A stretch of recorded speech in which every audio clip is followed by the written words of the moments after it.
gracias. Buenas tardes y aloha para todos. ¿Cómo están? Vamos, bueno, como has dicho muy bien, Emma, es lo último que vamos a dedicar a esta carta abierta al pueblo iraní del siglo XIX.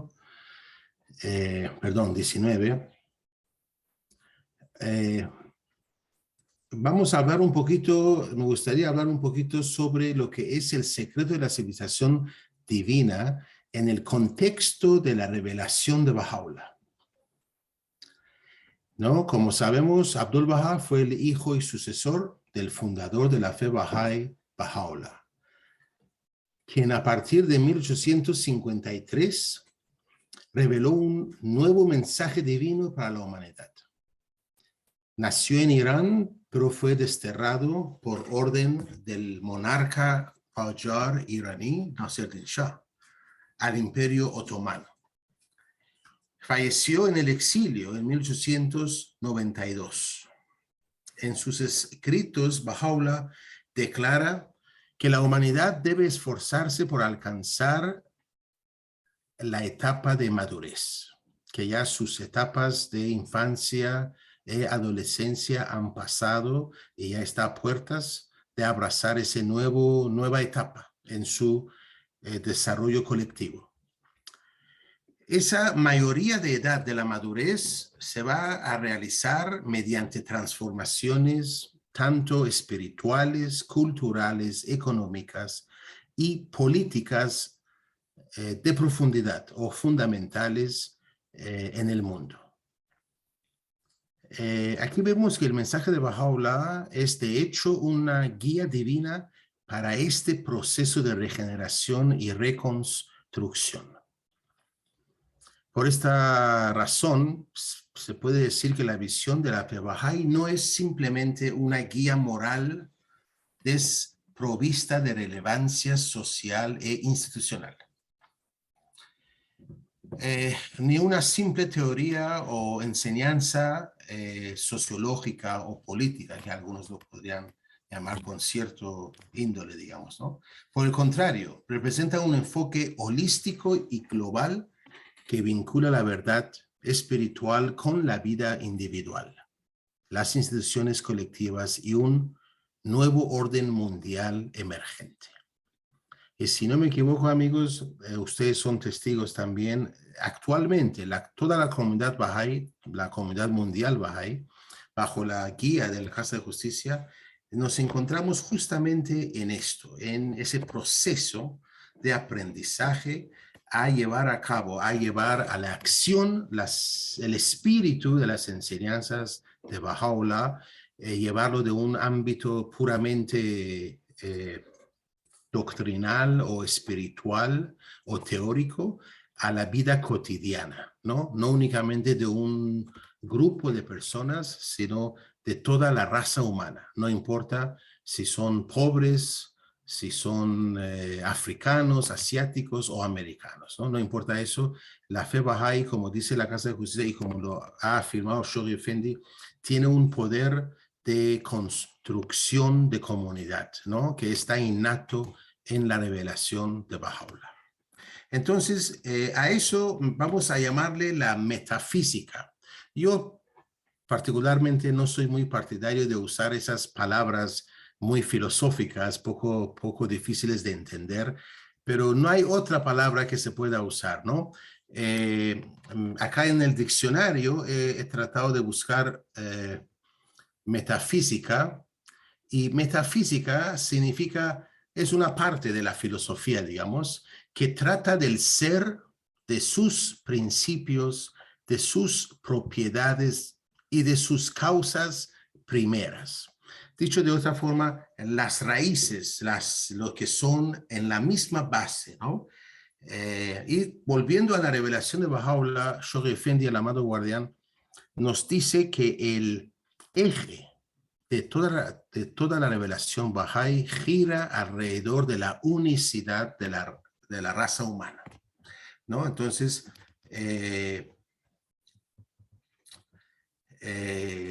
entonces usaré la palabra metafísica para hacer referencia a ese raíz primario, ese origen, ese eje que da origen a todo lo demás, ¿cierto? Entonces, esa metafísica de Baha'u'lláh es una metafísica del amor y la unidad.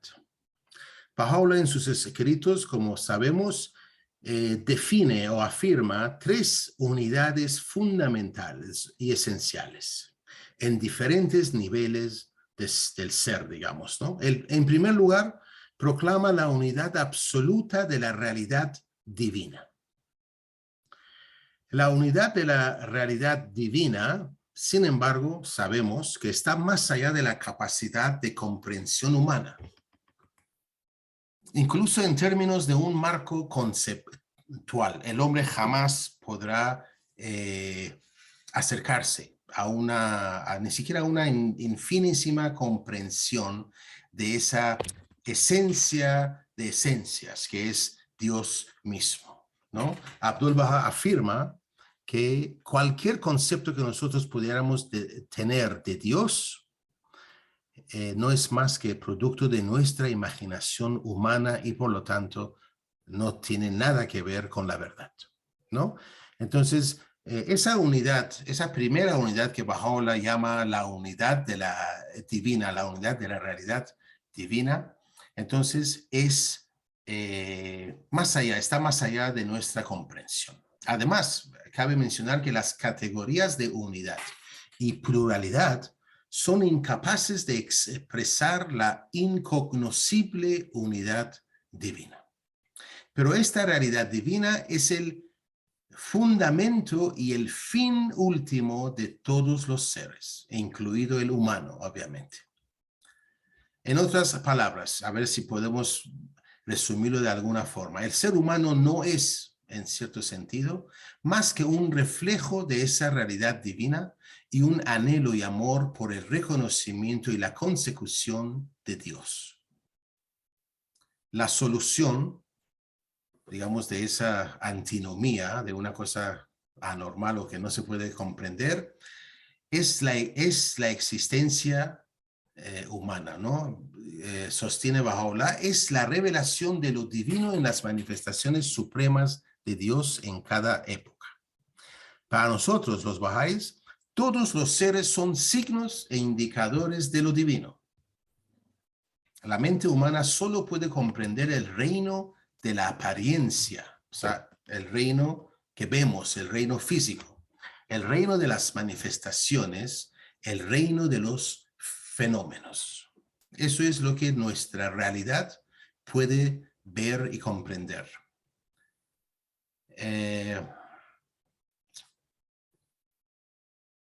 Entonces, sin embargo, mejor dicho, por decreto divino, porque Dios lo ha querido, existe una mediación entre Dios y los humanos. Y obviamente ya entramos a lo que se llama el reino de las manifestaciones de Dios. Tal vez deberíamos ser un poco más específicos, las grandes manifestaciones de Dios, ¿ok? Especialmente esas manifestaciones mayores, ¿no? Como Moisés, como Jesús, Muhammad, Baha'u'lláh, ¿no? El Bab, ¿no? Entonces, obviamente a ellos los llamamos profetas, mensajeros o manifestaciones, ¿cierto? Que han aparecido en cada época de acuerdo con las etapas del desarrollo humano para ejemplificar la más alta perfección de la humanidad y la actualización del signo divino que está latente en toda la humanidad. Por lo tanto, en sentido último y el cumplimiento del destino humano se realiza mediante el reconocimiento de la manifestación suprema de Dios en cada época.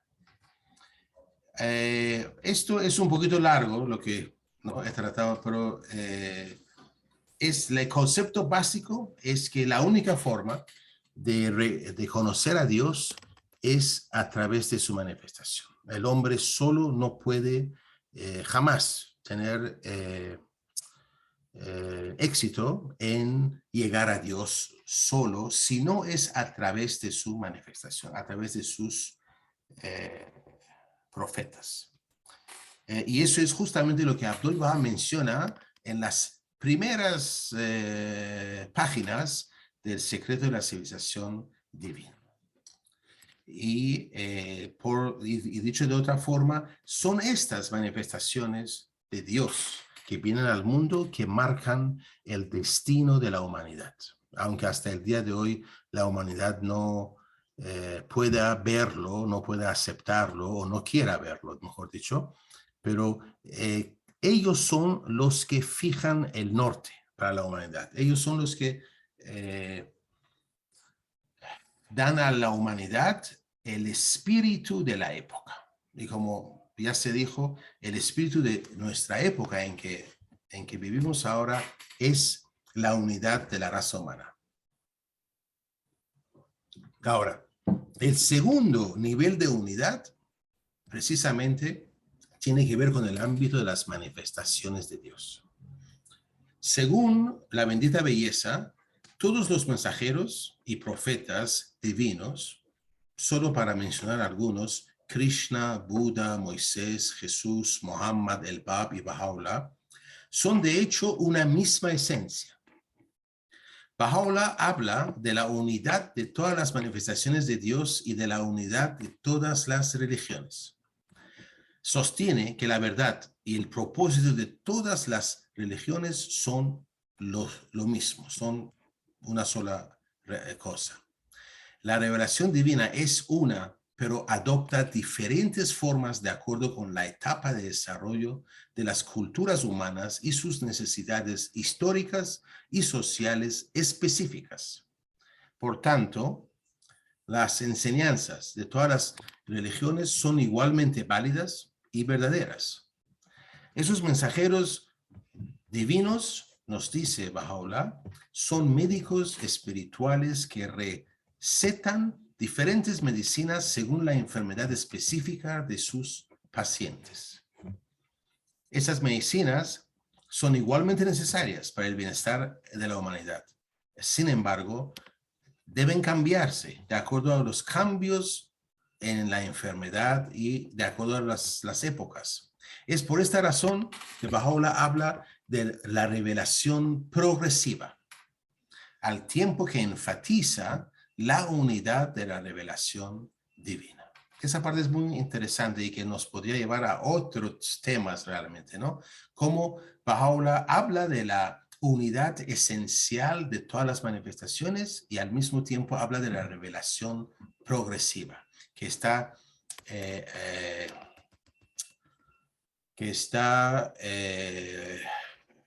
condicionado a la capacidad humana de la época y a sus necesidades o problemas de la época.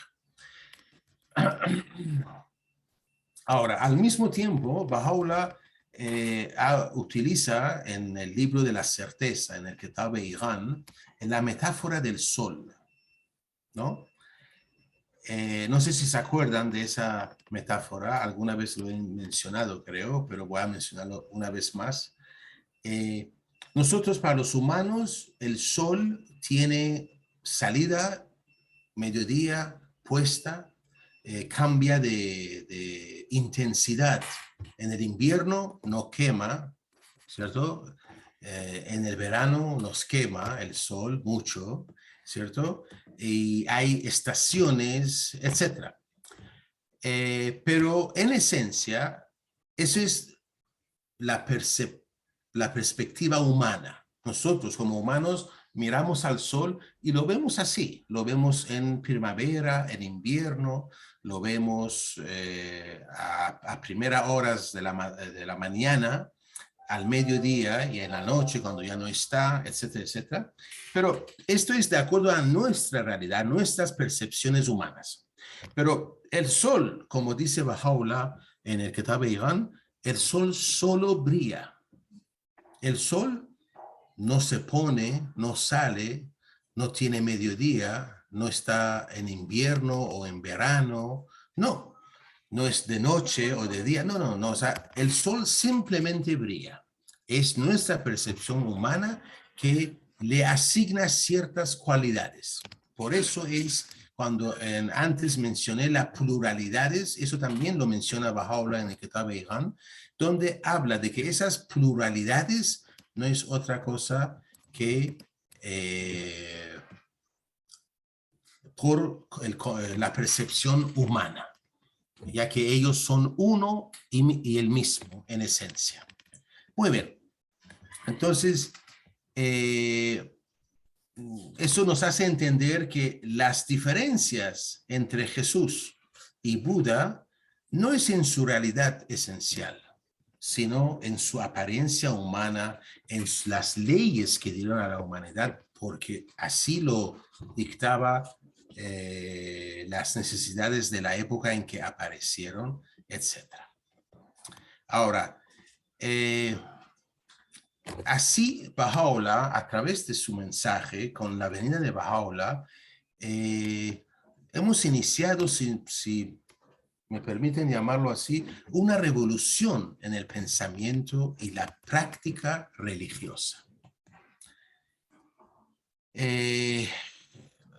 Justamente cuando tomamos en consideración esa revelación progresiva y tratamos de entender la esencia, de ver la esencia de los profetas más allá de su pluralidad, de su aparente pluralidad.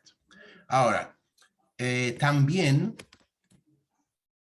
eliminó, él mismo lo asegura, ha eliminado del libro sagrado de Dios todo lo que pudiera ser causa de la discordia y rechaza el tradicionalismo religioso. Baha'u'llah nos invita, más que invitar, nos impone la obligación de investigar la verdad independientemente. Es más, ya no tenemos en la fe, está prohibido en la fe prácticas como el bautizo, ¿no? De que porque me tocó nacer en tal hogar, entonces me bautizan y automáticamente se supone que sigo esta religión. ¿Por qué? Porque la religión no puede convertirse en una tradición, no puede convertirse en una costumbre. Muy bien, vamos a continuar para llegar a lo que dice Abdul Baha, ¿no? Para entender lo que dice Abdul Baha en El secreto de la civilización divina.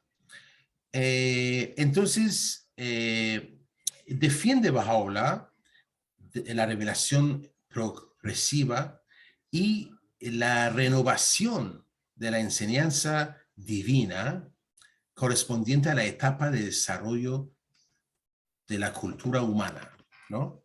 Entonces, ese es, a la vez nos da, me parece, las bases de que podríamos entender una realidad basada, una realidad, digamos, de amor y unidad y una sociedad progresista, ¿no? Eso es lo que dice Baha'u'llah, que es el propósito de la religión. Ahora, tras esos dos niveles de unidad que hemos hablado, la unidad divina y la unidad de sus manifestaciones, Baha'u'llah también habla de la unidad de la humanidad. Esa unidad es una realidad y una verdad metafísica y esencial. No deja ninguna duda al respecto. Significa, es más, inclusive aquí me gustaría mencionar algo más. En la fe Bahá'í, por primera vez, una y otra vez se deja constancia de que la humanidad es una sola. No hay diferencia entre el color de la piel o porque tengo ojos así o ojos asá, si soy musulmán o cristiano, no hay ninguna diferencia. Todos somos seres humanos y somos parte de esa gran familia humana. Y en la fe Baha'u'llah va un poco más allá. Inclusive declara la igualdad de hombres y mujeres. Tanto así que él asevera que ante los ojos de Dios no hay diferencia entre hombre y mujer. ¿Por qué? Porque el alma humana no tiene género. El alma humana no está definido por ser masculino o ser femenino. Y que ese género o sexualidad, si me permiten, es solamente válido en el aspecto corporal, en el aspecto material nuestro, y que cumple una función social. ¿Para qué? Para que entre hombre y mujer podamos llevar a cabo lo que es la función de procreación y formar la base misma de la sociedad, que es la familia. Ahora, esa unidad de la humanidad significa que todos los humanos están dotados del reflejo de los atributos divinos. Y que el alma humana es un espejo de los atributos divinos. Por ello, la humanidad es de hecho un espejo de la unidad divina y por tanto una realidad sagrada. Y la tarea de la humanidad entonces es purificar el espejo de su existencia para permitir que la unidad divina se haga visible en los niveles individual, social, cultural, económico, político e intelectual de la realidad humana. Y esto es justamente lo que Abdul Baha dedica muchas páginas en su carta abierta al pueblo iraní, denominado El secreto de la civilización divina. Ahora, dicho esto, lo que Baha'u'llah afirma y Abdul Baha reafirma en esa misma obra, la realización de lo divino en la vida humana no está condicionada por la, digamos, ¿cómo decirlo?, por huir de la vida social y evitar la participación, digamos, en la sociedad, encerrarnos en un convento, por ejemplo, y dedicarnos día y noche a alabar a Dios. Eso no lo permite las enseñanzas bahá'ís, ¿cierto? Por el contrario, la esencia divina de la humanidad, dice Baha'u'llah, solo puede realizarse a través o se ha hecho, ¿no?, realizar a través de la historia y la civilización humana y el progreso social. Entonces, el reto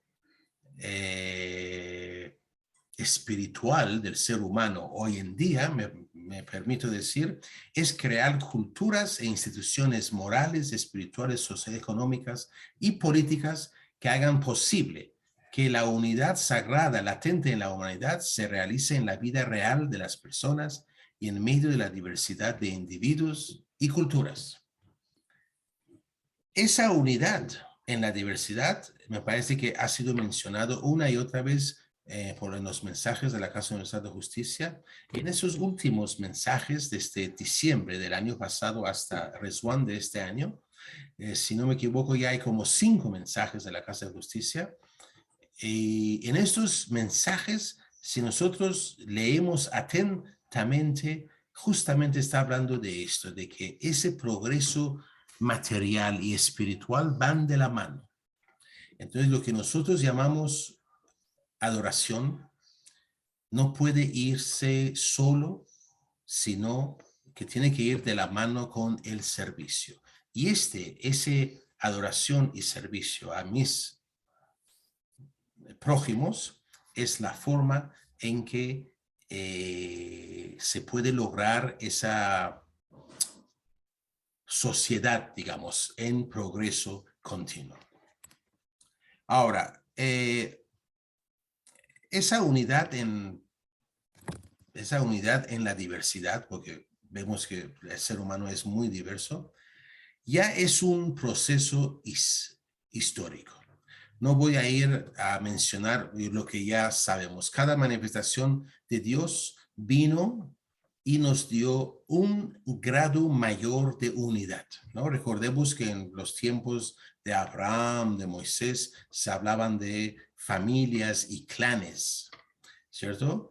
Y después, poco a poco, se convirtió en naciones, imperios, etcétera, etcétera. Hoy en día, pues ya estamos con Baha'u'llah hablándonos ya de la unidad de la humanidad, una unidad que abarque el planeta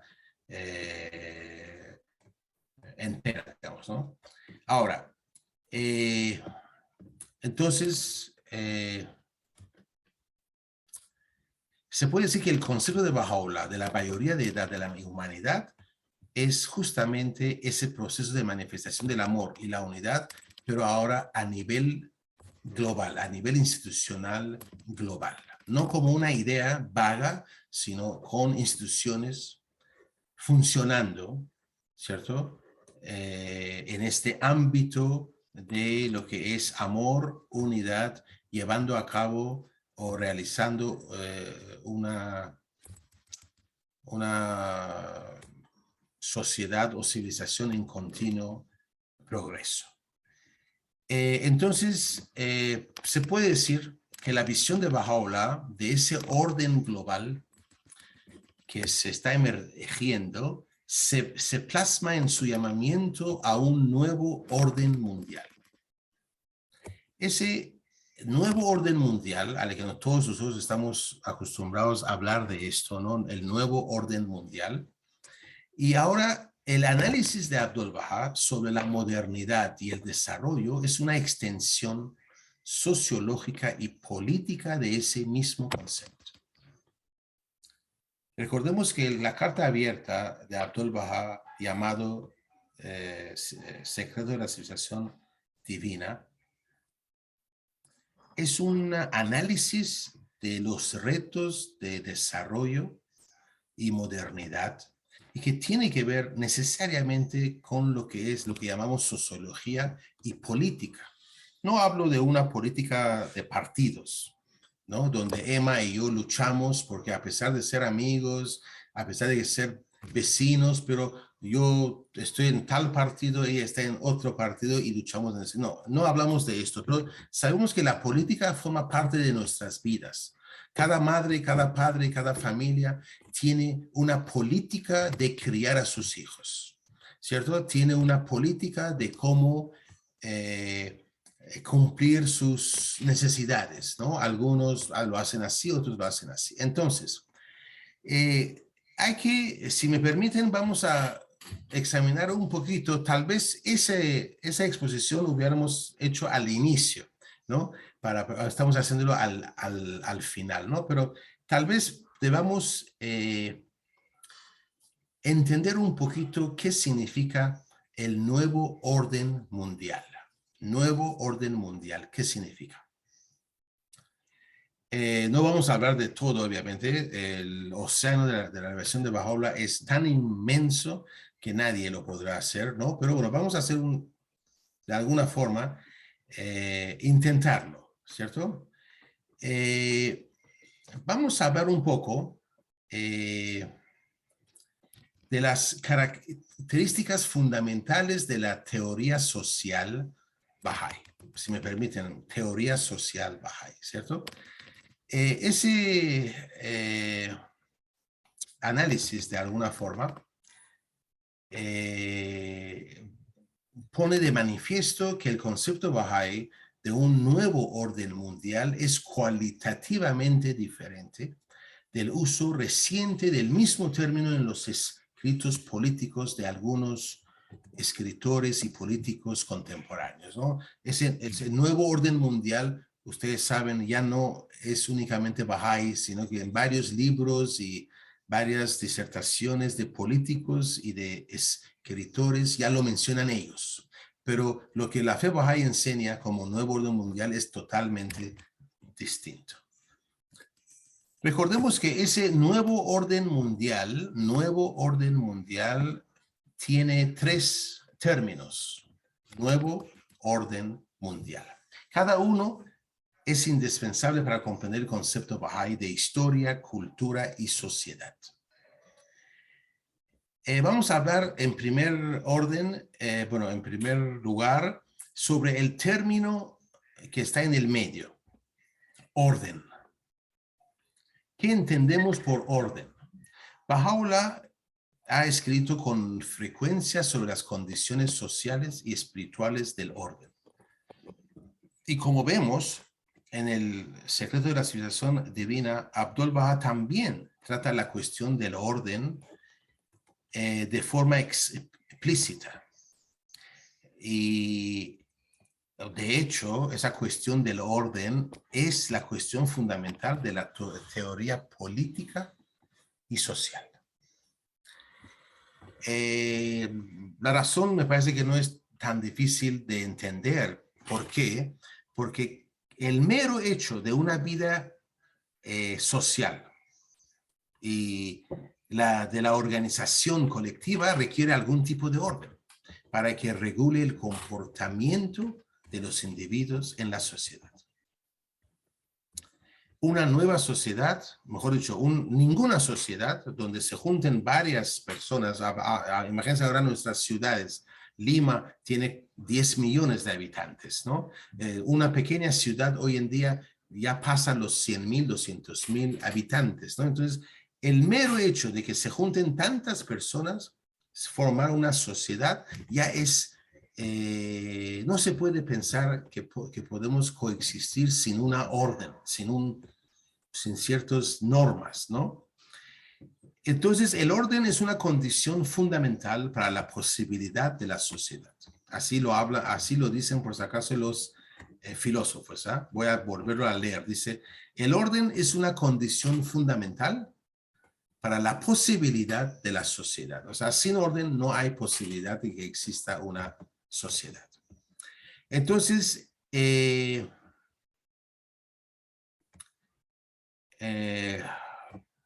orden, o el orden, o la cuestión del orden, es o fue precisamente la primera cuestión sistemática de la teoría política occidental moderna. No sé si ustedes han escuchado de Thomas Hobbes. Voy a ver si puedo. No he podido, quise hacer un PowerPoint, pero lamentablemente no lo pude hacer. El tiempo me ganó, pero ¿dónde estoy? Que no veo. Aquí está, perdón. Déjenme, nada más voy a mostrarles esto. Este es Thomas Hobbes, un inglés. Aquí hay algunas fotos más de él. Thomas Hobbes, ¿ok? Nació en 1600, nació en 1588 y falleció en 1679. Y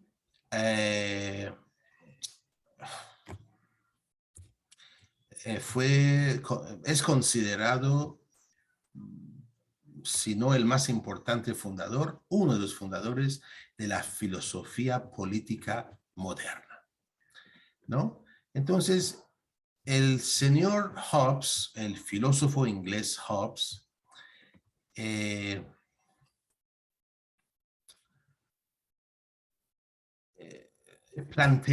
planteó la cuestión, ¿cierto? Normalmente lo llaman hoy en día el problema hobbesiano del orden. Hobbesiano del orden. Es en su famoso libro Leviatán, Hobbes investiga la base del orden en la sociedad. Según él, los seres humanos son naturalmente egoístas, agresivos y preocupados por la búsqueda de sus intereses. Ese fue un libro que él publicó en unos 20 años antes de su fallecimiento, ¿no? Ahorita no tengo el año, pero por lo tanto, Hobbes argumenta que en el estado de naturaleza, o sea, natural, los humanos utilizarán cualquier medio para conseguir lo que quieren y no se abstendrán de robar o asesinar. En consecuencia, en el estado de naturaleza no puede haber orden. Habría una guerra perpetua de unos contra otros. Una vida así es insegura, brutal y de corta duración. Ese es lo que dice Hobbes. Y como mencioné antes, él es considerado como el padre de lo que es la filosofía política. Y que hasta el día de hoy sus comentarios, sus ideas siguen jugando un papel importante en prácticamente todos los estados del mundo. Ahora, esa solución de Hobbes al problema del orden se basa obviamente en su definición de la naturaleza humana, que son egoístas y sin embargo racionales. Ahora, cuando Hobbes usa el término racional, él significa o quiere decir que las personas tratarán de maximizar su placer y minimizar sus costes. Dicho de otra forma, las personas racionales seguirán sus intereses egoístas de manera eficiente y eficaz. Y como los humanos son racionales, entienden que el estado de naturaleza es perjudicial para ellos, y contradice sus intereses.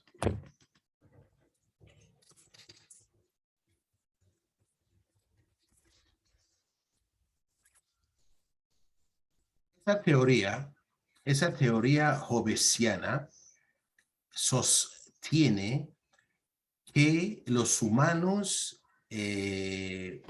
han establecido un contrato social con el fin de crear leyes e instituciones políticas para que el miedo al castigo por parte de un Estado fuerte y dictatorial impidiera a los individuos egoístas cometer sus actos delictivos. El orden, por tanto, es el producto del miedo al castigo y la coacción. Recordemos, amigos, que esa teoría hobbesiana fue la que inspiró algunos años después o décadas después, en el siglo posterior, en la era de la Ilustración del siglo XVIII, que no sé si se acuerdan, ¿alguien sabe el único nombre que es mencionado por Abdu'l-Bahá en Secreto de la Civilización Divina?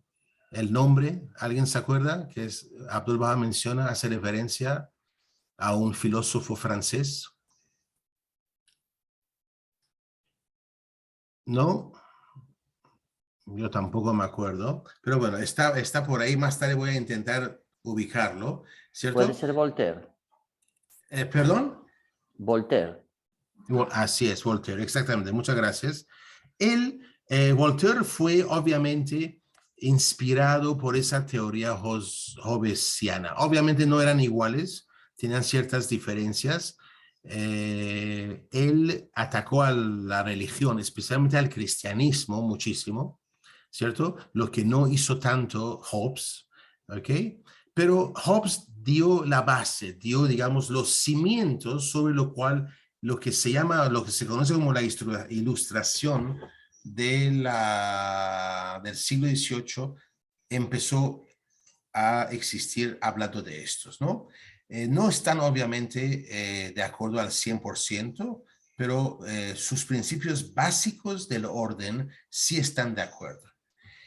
Entonces, hasta el día de hoy, no sé si nos damos cuenta, los gobiernos del mundo tratan de impedir lo que es actos delictivos a través de leyes, y cada vez leyes más fuertes, más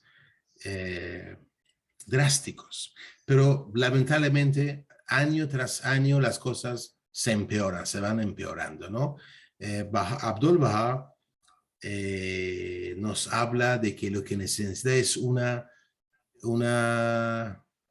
educación espiritual, una educación religiosa, pero de verdad.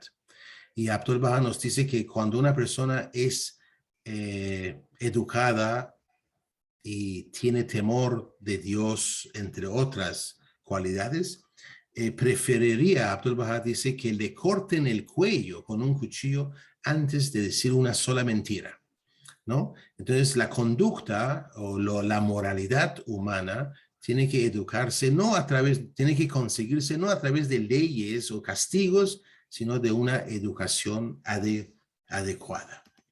Ahora, obviamente, el concepto de orden de Baha'u'lláh, vamos a entenderlo si ahora sí aplicamos lo de Hobbes, ¿cierto? ¿Qué significaba, qué entendía él por orden y cómo los gobiernos actuales del mundo siguen ese ejemplo, que el orden es un conjunto de leyes donde el que rompe una ley es castigado y se espera que así el hombre solo pueda aprender a no cometer esos actos.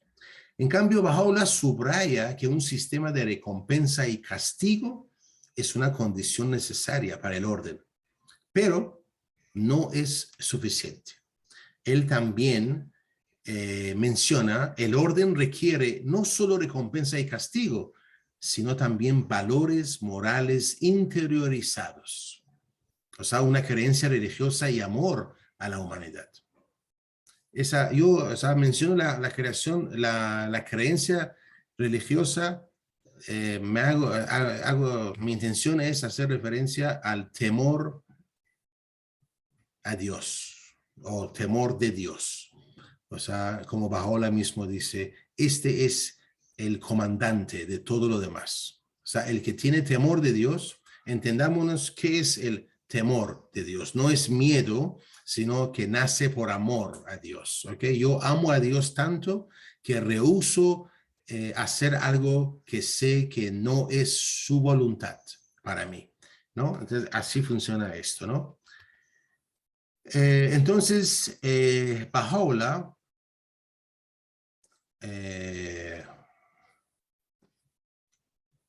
haciendo una pequeña referencia, la teoría o la solución hobbesiana y lo que sigue hasta el día de hoy como la solución política del orden, dicen que la razón humana y la orientación egoísta garantizan el orden social. Pero Baha'u'lláh por lo menos, bueno, y si eso lo garantiza, por lo tanto no hay necesidad de la religión. Por eso es que en muchos países del primer mundo inclusive ya está prohibido hace años, hace décadas, mencionar a Dios en las escuelas públicas, por ejemplo. Sencillamente no se habla de Dios, ¿no? ¿Por qué? Porque no lo consideran necesario para el funcionamiento de la sociedad. Y bueno, eso nos lleva a entender que la teoría del orden de la Ilustración del siglo XVIII era un rechazo total de la religión y los valores espirituales. Baha'u'lláh, por el contrario, concibe la cuestión del orden como una prueba que necesita de la religión y que la revelación divina en la historia humana es como el hombre ha ido consiguiendo, construyendo orden. Hay una cita de Baha'u'lláh que me gustaría leer, ¿no? Dice, Baha'u'lláh dice, al formular los principios y las leyes, se ha dedicado una parte a las penas, que constituyen un instrumento eficaz para la seguridad y protección de los hombres. Sin embargo, el temor a las penas hace que la gente desista solo exteriormente de cometer actos viles y despreciables, mientras que lo que protege y refrena al hombre, tanto exterior como interiormente, ha sido y sigue siendo el temor a Dios. Es el verdadero protector del hombre y su guardián espiritual. Y en otra parte hay otra cita que dice, en verdad la religión es una luz radiante y un baluarte inexpugnable para la protección y el bienestar de los pueblos del mundo. Pues el temor de Dios impulsa al hombre a aferrarse a lo que es bueno y a evitar todo mal. Si se oscurece la lámpara de la religión, se producirá el caos y la confusión y dejarán de brillar las luces de la equidad y la justicia, de la tranquilidad y la paz.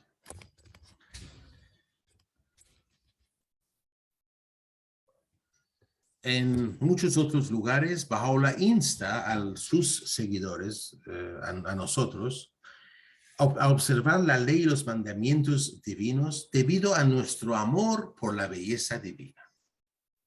Entonces, así, tomando en cuenta ahora esas citas de Baha'u'lláh, podemos ver el significado del término orden en el concepto de un nuevo orden mundial. Baha'u'lláh sostiene que el orden social humano debe basarse no solo en la racionalidad científica e instrumental, sino también en los principios morales y la guía divina. Recordemos que Abdul Baha, en Secreto de la Civilización Mundial, Divina, sostiene y cuando critica la civilización europea y lo llama que no es una verdadera civilización, ¿cierto? Y que su fin es la miseria y es la nada que va a caer en pedazos. ¿Por qué? Porque sostiene que una civilización material, sin un cambio, una civilización de moralidad cultivada, no puede existir. Entonces, para que exista un orden, un nuevo orden mundial, necesitamos de las dos cosas. Ahora, también hay que mencionar que Baha'u'lláh no se contenta con una simple teoría del orden. Su concepto de orden va siempre acompañado de otro concepto igualmente importante. Habla de un nuevo orden. Este otro término afirma el concepto de Baha'u'lláh de cambio y progreso histórico. La palabra nuevo orden, no es nada más orden, sino es el nuevo orden. Y con la palabra, el adjetivo nuevo, ¿qué afirma? ¿O qué nos dice? Que es un cambio, pero que también es un cambio sobre lo histórico, es parte de la historia. No es algo que aparezca de la nada, sino que es algo que se va haciendo sobre lo que ya existía. Ese otro, entonces, los filósofos de la Ilustración, por ejemplo, atacaron las teorías religiosas del orden porque se rebelaron contra el tradicionalismo. En la discusión religiosa tradicionalista sobre el orden, se argumentaba, por ejemplo, que el orden social humana debía permanecer inmutable debido a la voluntad inmutable de Dios. Dicho de otra forma, los líderes religiosos afirmaban la necesidad de la religión para proteger las tradiciones del pasado y oponerse a la dinámica histórica. Nosotros como Bahá'ís, sabemos que cada manifestación de Dios sopla un nuevo espíritu en el cuerpo humano, o mejor dicho, en el cuerpo de la humanidad, mejor dicho. Y es ese soplo divino el que lleva a la humanidad hacia otros niveles de logro, específicamente en unidad, en niveles cada vez más profundos de unidad.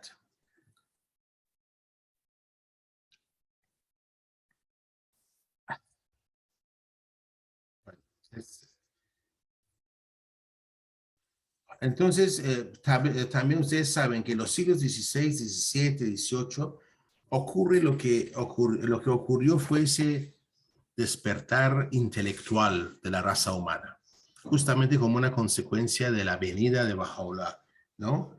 Desde antes de que él aparezca ya había una expectativa, ya había un cambio y la gente empezó como a despertar, como un niño que los padres lo saben muy bien. Un niño, no sé, hasta la edad de 10, 11 años, tú le dices, come, come, duerme, duerme, haz esto, lo hace, ¿no? Pero a los 10, 11, 12 años, no sé, se revela.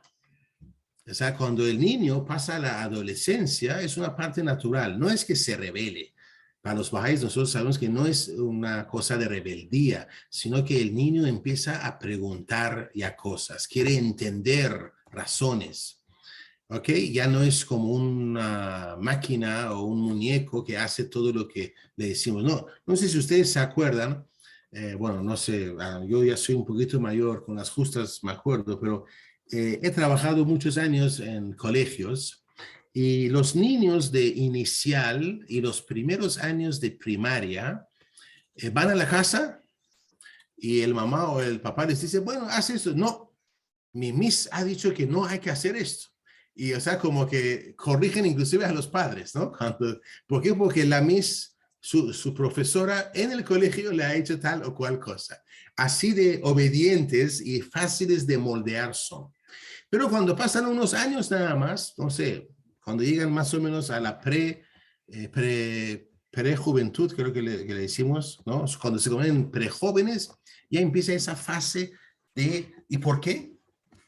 ¿Y por qué yo? Y, no, o sea, ese tipo de cosas, ¿no? Entonces, esa rebeldía, si me permiten usar una palabra, esa forma de querer entender el porqué de las cosas, es lo que ocurrió a nivel mundial. ¿cierto? Cuando en el siglo XVI y después XVII y especialmente en el XVIII, la humanidad despertó a una nueva fase de su existencia, a esa fase de querer entender el porqué de las cosas. Y ahí fue donde las iglesias, las diferentes religiones del mundo, me parece, fallaron en reconocer ese espíritu de la época, ¿cierto? Es como lo que dice la Casa Universal de Justicia, ¿no? La Casa Universal de Justicia en sus mensajes manifiesta de que la humanidad ha rechazado a la bendita belleza en un intento de no querer reconocer el espíritu de la época. Y no importa lo que la humanidad haga, el espíritu de la época se va a impregnar de tal forma en toda nuestra realidad que acabamos aceptándolo. Ahora,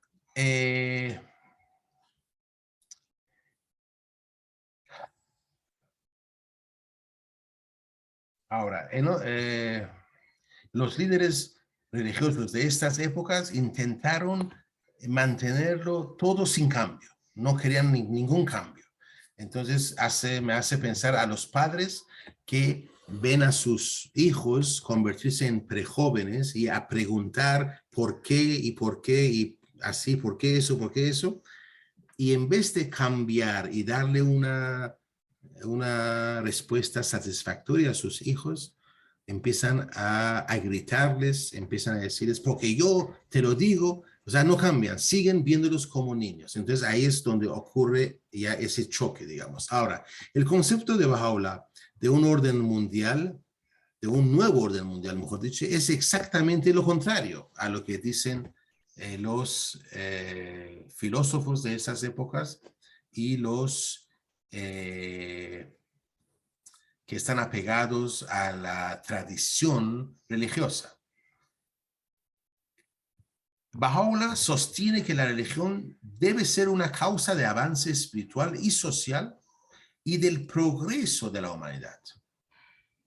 Él mantiene que cada época tiene sus propios problemas y necesidades y por tanto las enseñanzas religiosas deben renovarse también en cada nueva etapa de avance cultural de la humanidad.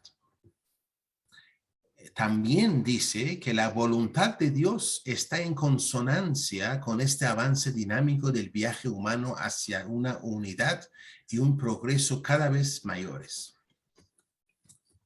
Por eso es que Baha'u'lláh habla de la revelación progresiva.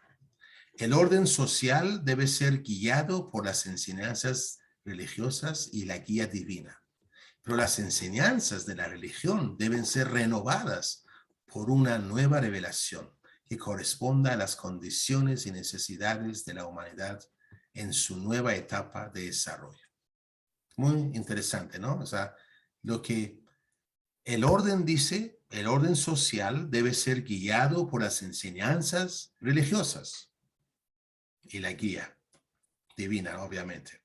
Pero esas enseñanzas de la religión también deben ser renovadas por una nueva revelación, ¿no? Eso contradice, ¿no? Hay sociedades o hay personas en el mundo o instituciones que sostienen que la religión de Dios no debe cambiar. Baha'u'lláh dice que no, que si bien el orden social debe ser guiado por las enseñanzas divinas, pero esas enseñanzas divinas también deben ser renovadas por un mensajero nuevo, por una nueva revelación, ¿no? Y que viene cuando las condiciones y las necesidades de la humanidad cambian y exigen nueva revelación, pues nuevas leyes, ¿no? Ahora, entonces, Baha'u'lláh combina el orden y el progreso de su orden teórico, espiritual, política, y el progreso, mejor dicho, ¿no? La religión se convierte en una fuerza dinámica para el avance de la humanidad y no en una fuerza reaccionaria contra la civilización progresiva, que es justamente lo que Abdul Baha trata en su libro. Cuando, si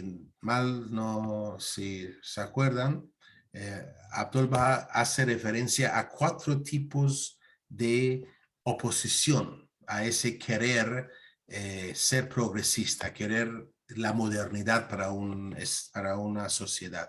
Y justamente menciona a los sacerdotes que sostienen que eso es, digamos, herégico, ¿no? Y Baha'u'lláh lo sostiene que no, más bien dice, hay una cita de Baha'u'lláh,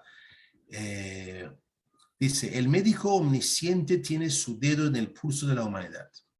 Él percibe la enfermedad y prescribe con su sabiduría infalible el remedio. Cada época tiene su propio problema y cada alma su particular aspiración. El remedio que el mundo necesita en sus aflicciones actuales nunca puede ser el mismo que el que pueda necesitar una época posterior.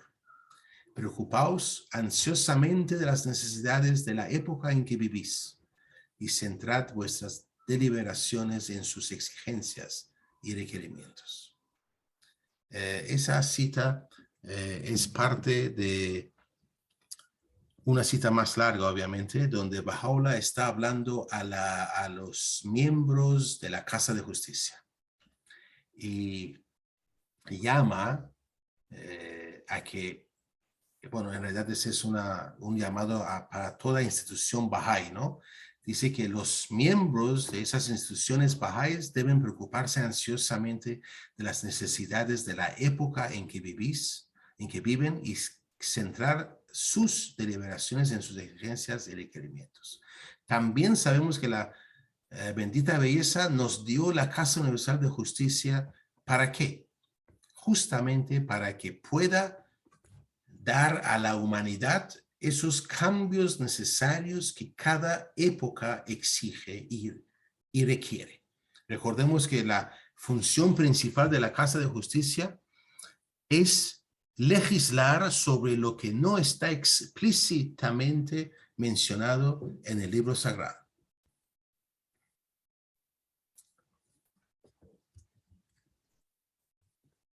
Bien, podemos ver hoy en día cómo toda la raza humana está rodeada de grandes, de incalculables aflicciones. La vemos languidecer en su lecho de enfermedad, dolorida y desilusionada. Es otra cita de Baha'u'lláh. Los que están intoxicados por el engreimiento se han interpuesto entre ella y el médico divino e infalible. Mira cómo han enredado a todos los hombres, incluidos ellos mismos, en la red de sus artimañas. No pueden descubrir la causa de la enfermedad, ni tienen conocimiento del remedio. Han concebido el recto como torcido y han imaginado que su amigo es un enemigo. Continúa la bendita belleza. Inclinad vuestros oídos a la dulce melodía de este prisionero. Levantaos y alzad vuestras voces para que tal vez se despierten los que están profundamente dormidos. Decid, oh vosotros que estáis como muertos, la mano de la divina generosidad os ofrece el agua de la vida. Apresuraos a beber hasta saciaros. Quien haya renacido en ese día no morirá jamás. Quien permanezca muerto no vivirá jamás. Esa última frase nos hace recordar las palabras de Jesucristo en la Biblia, ¿no? Ahora, en las filosofías de la teoría social, hoy en día se habla mucho de lo que es conciencia histórica, ¿no? Conciencia histórica. Ahora, esa conciencia histórica también está presente, obviamente, ¿no? En lo que dice Baha'u'lláh, pero hay que entenderlo como en ese nuevo orden mundial. ¿Cómo entender ese concepto de La palabra nuevo, ¿no? Otra vez volvemos a esto, ¿no? O sea, esa palabra nuevo, ese adjetivo nuevo nos hace ver que hay una historia, hay una continuidad, hay una base sobre la cual se va haciendo ese nuevo orden mundial, ¿cierto? Ya que sabemos que la sociedad y la cultura son fenómenos dinámicos. Y por lo tanto, la espiritualidad, la cultura y el orden social deben corresponder con la etapa de desarrollo de la humanidad. Según Baha'u'lláh, el orden social actual debe asumir un carácter global. Y esto es lo último que menciona Abdul Baha en su libro titulado Secreto de la Civilización Divina, cuando habla de la modernidad, pero recurriendo a la religión, ¿no? Esas son dos cosas. Y me parece que eso se encuentra exactamente lo mismo. Ahora, la premisa básica del concepto de Baha'u'lláh, ese nuevo orden mundial, es que cualquier solución para los principales problemas a los que se enfrenta la humanidad en la actualidad dependen de la adopción de un enfoque global y un método internacional de resolución de problemas. Eso quiere decir que la humanidad ha llegado a una nueva etapa en la que las soluciones nacionalistas son inadecuadas para resolver los desafíos fundamentales de la raza humana en el mundo moderno. Eso también es mencionado por Abdul Baha cuando él habla de nacionalismo e internacionalismo. Son conceptos que hasta el día de hoy la humanidad no lo ha tocado en la forma en que lo ha hecho Baha'u'lláh o Abdul Baha, ¿no? Pero estos son los que me parece que hacen referencia a ese nuevo orden mundial. Baha'u'lláh llama a la unidad de la raza humana, llama a la necesidad de que debemos, como una sola raza humana, juntarnos y en consulta encontrar soluciones. Recordemos, amigos, que Baha'u'lláh, en una forma mágica casi, a mí me asombra, hay tantos libros, hay tanto que se ha dicho sobre lo que el hombre necesita, la humanidad necesita para conseguir la paz, ¿no? Y Baha'u'lláh nos da con una sola palabra, bueno, dos palabras, ¿no me parece? Con dos palabras nos da la solución. ¿Cuál es la solución para conseguir la paz en el mundo? ¿Alguien me puede ayudar, por favor?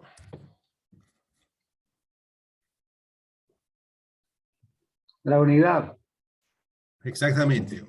La unidad es el paso previo. La humanidad tiene que reconocer su unidad para así llegar a la paz. Y también Baha'u'lláh nos da una combinación de dos palabras para la solución de los problemas mundiales. ¿Cuáles son, por favor? Esas dos palabras. Unidad y amor. Bueno, esos son principios y son muy importantes, obviamente, pero él nos habla de la consulta. Baha'u'lláh llama a los líderes del mundo, a los reyes y gobernantes, a que hagan una asamblea mundial, no sé cuál es la palabra ahora exactamente, pero una asamblea donde estén representados toda la humanidad y en consulta llegan a ciertos acuerdos y para lo cual después deben sancionarla por la humanidad entera. Entonces, me parece a mí mágico. No hay tantos pensadores, filósofos, qué sé yo, en el mundo que nos dan teorías muy complicadas, ¿cierto? De cómo puede la humanidad llegar a la paz. Y Baha'u'llah nos dice unidad y consulta. O sea, reconozcamos que somos una sola raza humana y de ahí nos sentemos a consultar, ¿no? Entonces, a mí realmente yo lo leo y me parece mágico, me parece algo fuera de este mundo realmente, ¿no? Ahora, recordemos que Baha'u'llah también siempre ha declarado que la realización de la unidad de la humanidad es el objetivo último de su revelación, ¿no? Una cita más de Baha'u'llah que dice: las evidencias de la discordia y la malicia son aparentes en todas partes. Aunque todo fue hecho para la armonía y la unión. El gran ser dice: oh amados, se ha levantado el tabernáculo de la unidad. No os miréis unos a otros como extraños. Sois los frutos de un solo árbol y las hojas de una sola rama.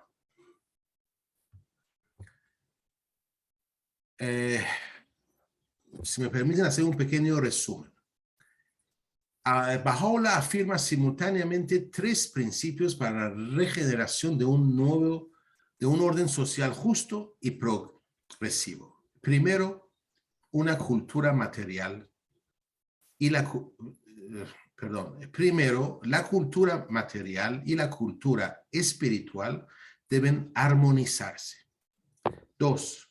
Tanto los aspectos materiales como los espirituales de la cultura deben ser dinámicos y progresivos y corresponder a la etapa de desarrollo humano y a las necesidades concretas de la humanidad en cada etapa de su civilización. En tercer lugar, en la actualidad, tanto la cultura espiritual como lo material deben asumir un enfoque global para resolver los problemas emergentes de la humanidad. Eso de aquí, amigos, si me permiten,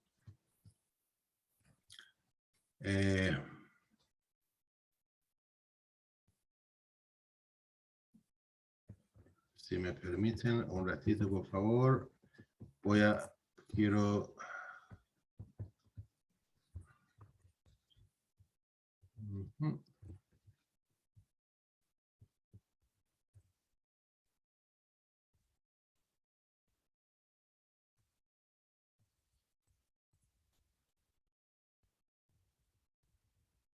leerlo con ustedes una vez más.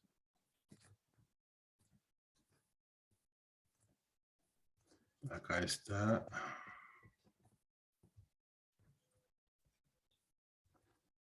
Perfecto. Y voy a compartir con ustedes un ratito. A ver dónde estoy. Me pierdo. Aquí está. Lo pueden ver, ¿cierto? Sí, claro que sí.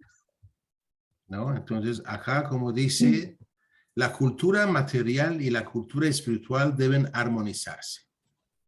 ¿Ok? O sea, no son cosas separadas, no son cosas que puedan ir por separado, sino que el bienestar material y el bienestar espiritual son las dos partes del ser humano. Nosotros somos, por una parte, nuestro cuerpo, que es la parte material, y después nuestra alma, que es la parte espiritual. Y para una verdadera felicidad y bienestar, deben estar armonizados. Nuestra sociedad debe comprender ambas partes. El segundo punto dice que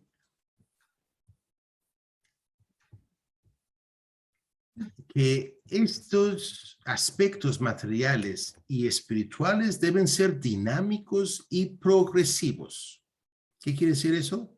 Que tienen que ir cambiándose, adecuándose a la etapa de desarrollo humano. ¿Ok? O sea, hoy en día que estamos en esa etapa de la unidad de la raza humana, no podemos aferrarnos a nuestros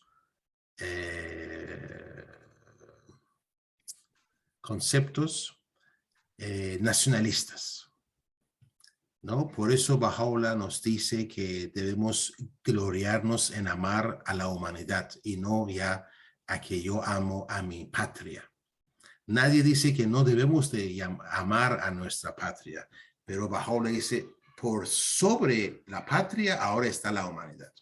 Entonces, todo, como ese es el espíritu de la época, por lo tanto, debemos adecuar todos estos aspectos espirituales y materiales a ese nuevo espíritu de la época. Por eso tienen que ser dinámicos y progresivos. Y en tercer lugar,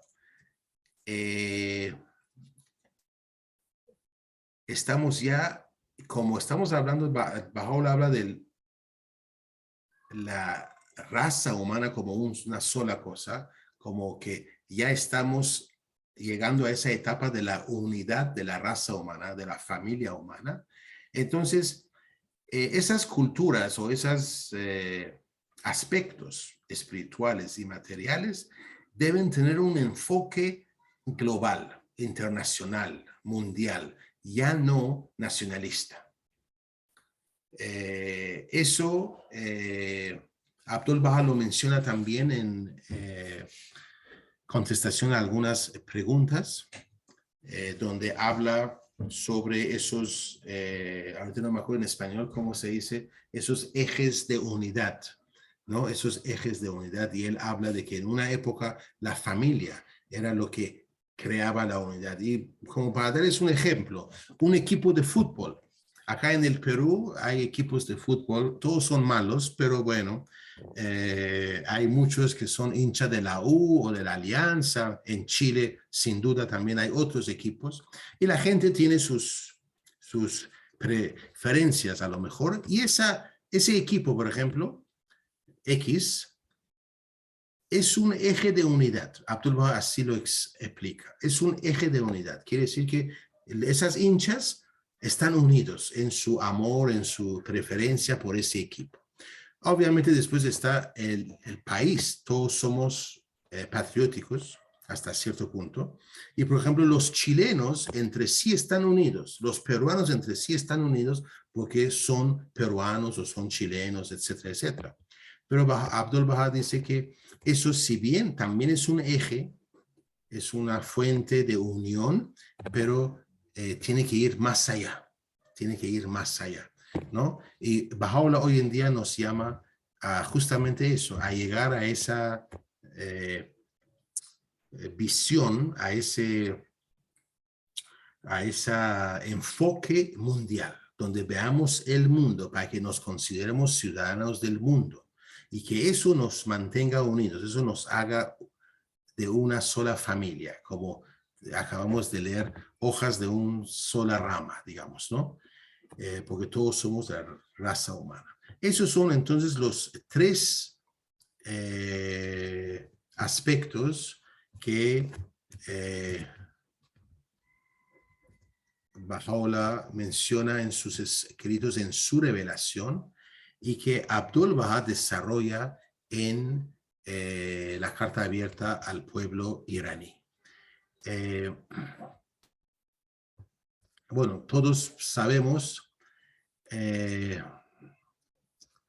que Baha'u'llah falleció en 1892 y ya que su religión estaba orientada al amor y la unidad, nos dio también una alianza, ¿no? A los Bahá'ís, para que la cuestión de liderazgo en su fe no se convirtiera en causa de discordia y cisma. Eso no, o sea, hubo intentos, pero después de 100 años, más de 100 años, perdón, 121 años, si no me equivoco, la fe Bahá'í sigue siendo una sola, ¿no? Entonces, Baha'u'llah designó explícitamente a su hijo Abdul Baha como su sucesor e intérprete autorizado de sus escritos. Ahora, el secreto de la civilización divina es uno de los primeros escritos de Abdul Baha, que sabemos fue redactado por petición, orden de Baha'u'llah.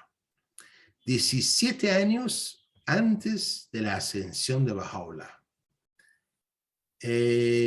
Obviamente, como la Casa de Universidad de Justicia dice, para entender cualquier escrito del maestro, se requiere un análisis exhaustivo de la totalidad de los escritos de Abdul Baha, ¿no? Ahora,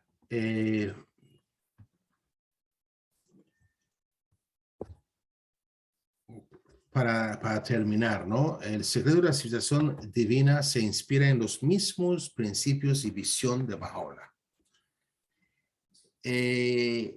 Pero se puede decir que Abdul Baha aplica estos principios en un texto mediante un análisis de las cuestiones fundamentales de la modernidad y el desarrollo socioeconómico. Hace referencia a la política, ¿no? Al Congreso, etcétera, etcétera, etcétera, ¿no? Ahora, para terminar voy a leerles una partecita. Es importante saber que fue Baha'u'lláh quien pidió a su hijo que escribiera este tratado. En una de sus tablillas, Baha'u'lláh menciona que pidió a Abdul Baha que escribiera algunas páginas sobre los medios, o sea, los medios y la causa de desarrollo y el subdesarrollo del mundo, para reducir los prejuicios de los conservadores dogmáticos. Observen, Baha'u'lláh le pide a Abdul Baha que escriba algunas páginas sobre los medios y la causa del desarrollo y el subdesarrollo. Aparentemente hay una paradoja ahí, ¿no? Porque uno dice, está bien, sobre el mundo, pero Abdul Baha escribe y se orienta hacia la cuestión de desarrollo socioeconómico en Irán, en Persia.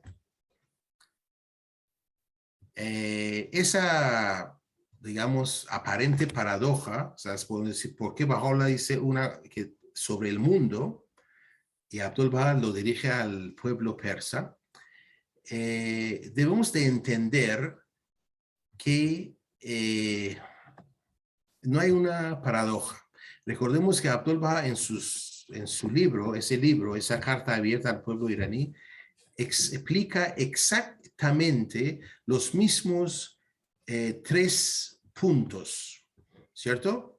Que el ser humano no es únicamente espiritual y tampoco únicamente material, y que esa cultura material y espiritual deben ir de la mano.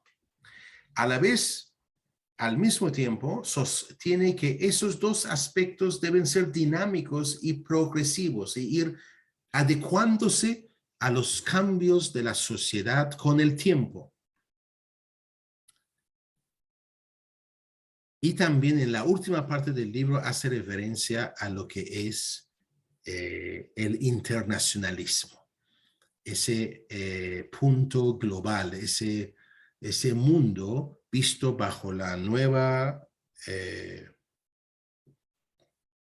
perspectiva que nos da la bendita belleza.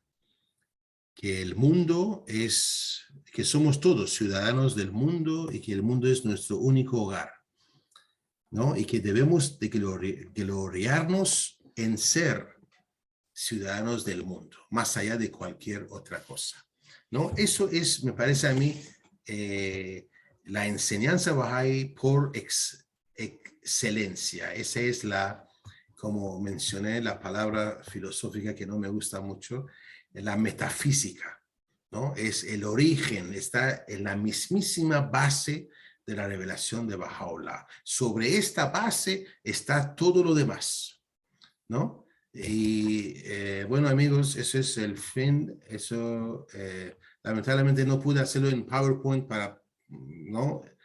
Pero bueno, he hablado mucho, he leído bastante también y espero que haya sido de su agrado. Pues gracias. Amigos, un aplauso para nuestro querido Ramín. Muchas gracias. Gracias, querido amigo. Los micrófonos están abiertos. Si tienen alguna consulta, algo que aportar, por favor, amigos, es el momento. Carlitos. El amigo Ramín comenzó su charla hablando sobre una palabra y terminó su charla terminando con la misma palabra. Hay un libro, La Metafísica, desarrollado por Aristóteles. Estamos hablando de tiempos antes de Cristo.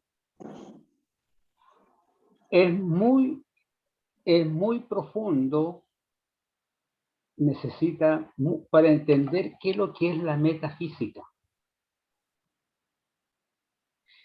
En el resumen, él lo que dice que Dios lo comparó como un motor del universo. Que ese motor es el que genera todo el movimiento que tiene el universo. También el amigo habló de la meta del nuevo orden mundial. Y aquí es donde la gran mayoría de nosotros no sabemos explicarlo, porque todavía no lo entendemos o no lo comprendemos.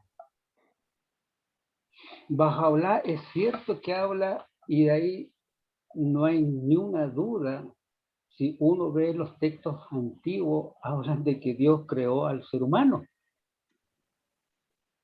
Esa es la semilla. Desde ahí brotó todo. Hoy día Bahá'u'lláh lo certifica de la unidad mundial, de que somos todos una sola raza.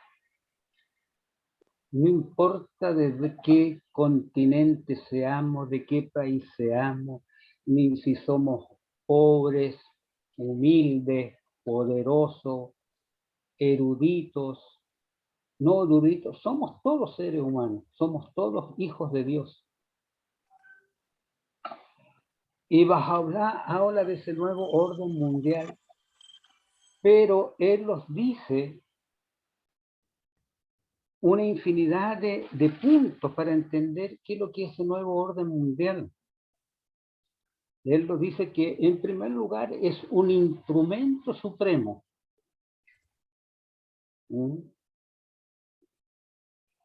Divino para establecer la paz. Que se respete la naturaleza humana, sus valores, sus tradiciones, su autonomía nacional. Por eso él habla de ese símbolo, soy hojas de un solo hojar, los habla del jardín. No los dice de una uniformidad, que todos andemos vestidos de la misma manera, que todos usemos los mismos lentes, que todos usemos las mismas comidas. No, no los habla de eso, lo habla de una diversidad. Esa diversidad es tanto nacional, tanto de nuestras tradiciones que tiene cada país. No los habla de una unidad, que todos pensemos de la misma manera. Los habla de que somos diversos, cada uno con sus conceptos de acuerdo a las guías que ellos lo establecen. Y si no, para llegar a eso tendríamos que entender qué es lo que es la unidad en la diversidad. Por eso lo habla muy bien, unidad en lo diverso. No lo está hablando que lo despojemos de todo lo que hemos hecho. Los habla de la unidad. Sí, lo dice que Dios es uno solo, y eso todos lo entendemos, los bajáis muy bien, de que Él es el único creador. Sea como se llame, Alá, Jehová, Brahman, Elí, como se llame Dios. Y lo que escribió Yogi Fendi en este texto está más o menos muy bien las etapas que tienen que venir. No lo dice uno, lo dice Yogi Fendi. Yogi Fendi lo establece cuáles son las etapas de que tienen que suceder para que conozcamos nosotros el nuevo orden y cuál es nuestro rol como Bahá'í. Porque si nosotros los preguntaran uno de afuera, todo el mundo hoy día, como lo decía el amigo Navis, todas las instituciones globales hablan de un nuevo orden mundial. Todos los distintos políticos de distintas etnias o de distintos colores hablan del nuevo orden mundial. Pero nosotros, como Bahá'í, es completamente distinto a lo que escuchamos por los medios de comunicación, a lo que los dice Baha'u'lláh. Y ahí donde deberíamos nosotros como Bahá'í tener claro qué nos dice Baha'u'lláh de ese nuevo orden mundial. Porque va a llegar el momento en que nosotros vamos a tener que dar a entender o comprender a los distintos, en el círculo donde nosotros los movemos, cuando lo preguntamos, ¿cuál es la visión del nuevo orden mundial Bahá'í? ¿Qué dice su profeta? Y si nosotros estamos cojos, el no saberlo explicarlo bien, lo más claro posible, no tan profundo porque es sumamente profundo, no estamos cumpliendo lo que él nos dice. Cuando el nuevo orden mundial no se trata de que seamos todos un solo pensar.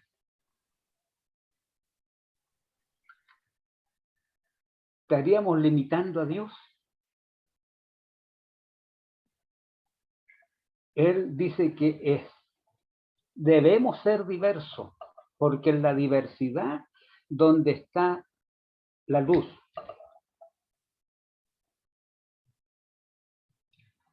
Y este texto de Yogi Fendi del nuevo orden mundial está en internet, uno lo puede bajar, leer las veces que uno quiera, entender las veces que uno quiera, y es muy ilustrativo, da muchas luces, da muchos temas a seguir a lo que va a venir. Eso podría, y agradecerle al amigo Ramírez por su exposición que hizo tan elocuente. Gracias, Carlos. Sí, es efectivamente muy interesante y metafísica es muy complicado. Yo solamente lo usé como significado de que en algunos diccionarios se encuentra y que dice que es algo que no se puede comprender, es algo no oscuro, lo pone usted sabe que metafísica como sinónimo significa oscuro, pero yo lo entiendo como en la raíz misma, ¿no? Algo que a veces no se ve a simple ojo, ¿cierto? ¿Por qué? Porque el océano de la revelación de Baha'u'lláh es tan amplio, ¿cierto? Que uno a veces se puede perder en las hojas y en las ramas, pero si vamos a la misma base, Baha'u'lláh mismo lo dice, Yogi Fendi lo reafirma, que el eje principal de la revelación de Baha'u'lláh es la unidad, y punto. Esto es, digamos, por eso yo usé la palabra metafísica, ¿no? O sea, no es una palabra que me gusta usar, la verdad. Nunca lo uso, para ser sincero. Pero muy agradecido, ha sido muy interesante su intervención. Gracias.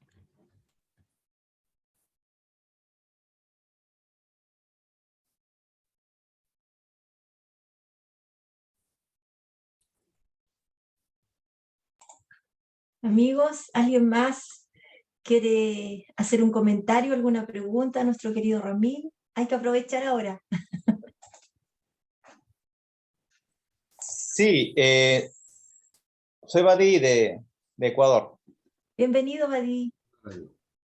Sí, hay veces el término nuevo orden mundial se entiende de una forma un tanto controversial en las redes sociales, por ejemplo, ¿no?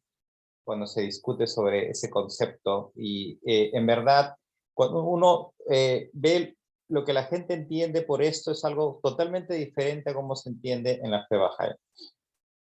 Pero en términos prácticos, nosotros podemos decir, me parece a mí, lo siguiente. Cuando Baha'u'lláh dijo, ¿sí?, que este orden sería enrollado y uno nuevo desplegado en su lugar, los escritos de Baha'u'lláh en donde él habla de este tema y que correspondan al periodo de su ministerio en Adrianópolis y en Acá, corresponden al periodo histórico que se conoce como la paz armada, más o menos un tiempo que es de entre la década de 1860 hasta el estallido de la Gran Guerra, de la Primera Guerra Mundial, 1914. Y es una época de imperialismos, es una época en la que grandes potencias de la Tierra, ¿sí?, se habían establecido el control del planeta.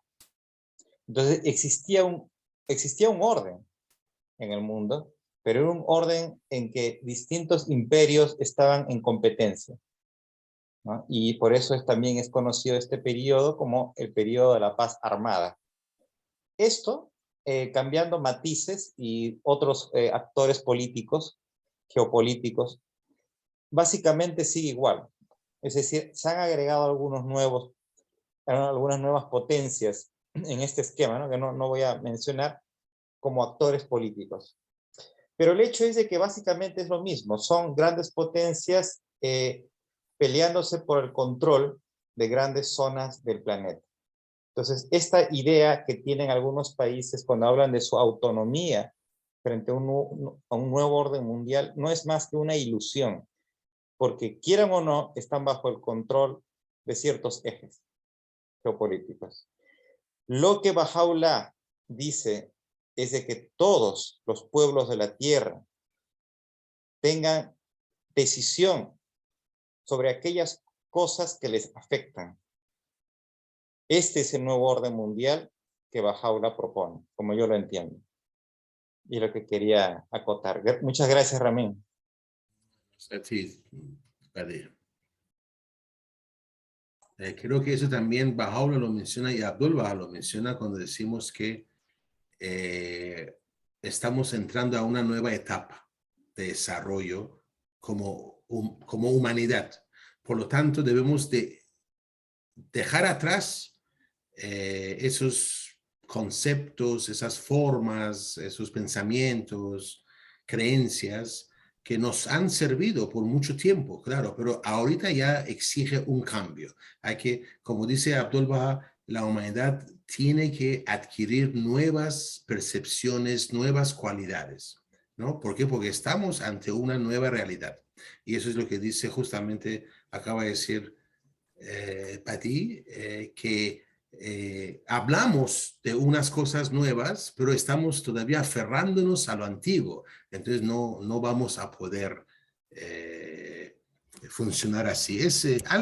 Yo leí por alguna parte, no sé, ahorita no me acuerdo, pero es yo, Ramín Rastega, un joven, ¿no? Entre comillas, ¿no? Pero, por ejemplo, yo me acuerdo que yo tenía, es un ejemplo, yo tenía 5 años o 10 años, no sé, y tenía un polo, que adoraba yo este polo, y no quería que me quitaran ese polo ni para bañarme, ¿cierto? Entonces, pero hoy en día, ya cuando pasó el tiempo, yo uso otro polo. No significa un rechazo al polo que de hace 20 años o 50 años atrás, sino que, y este polo de hace, cuando yo tenía 5 o 10 años, no me puede servir ahora, ni siquiera ahora me va a entrar.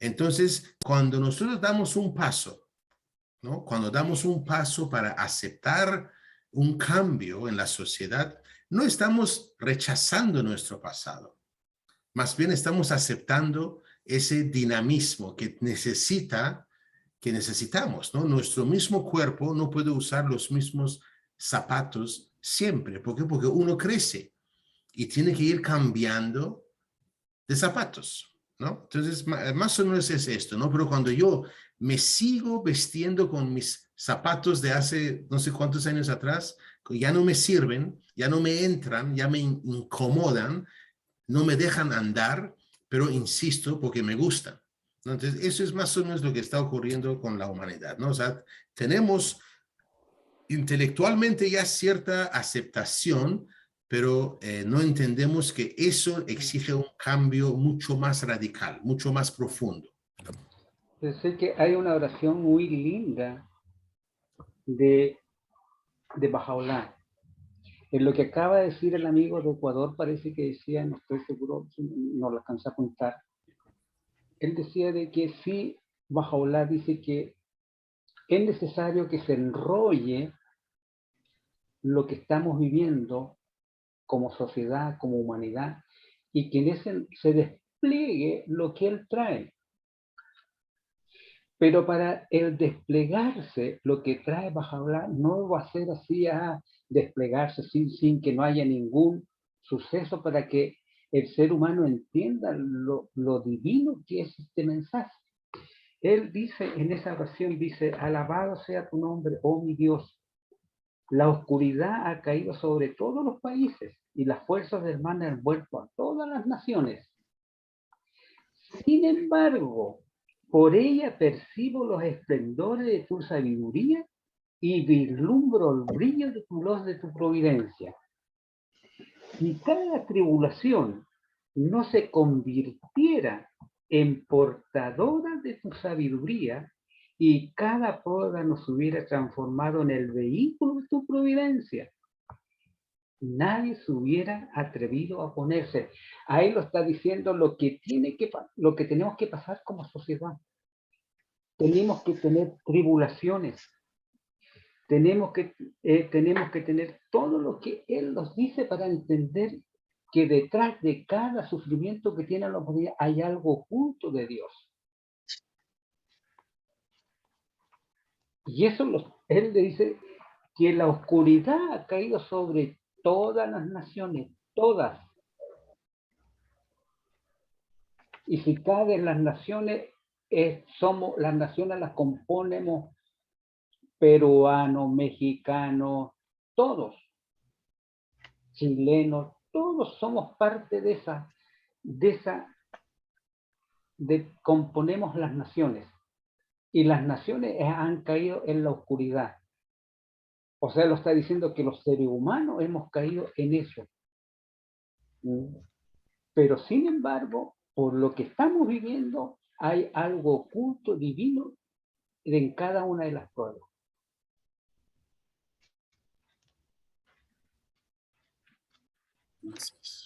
Gracias, querido Carlitos. Alfredito, ¿habías levantado la mano? No, sí, había levantado la mano.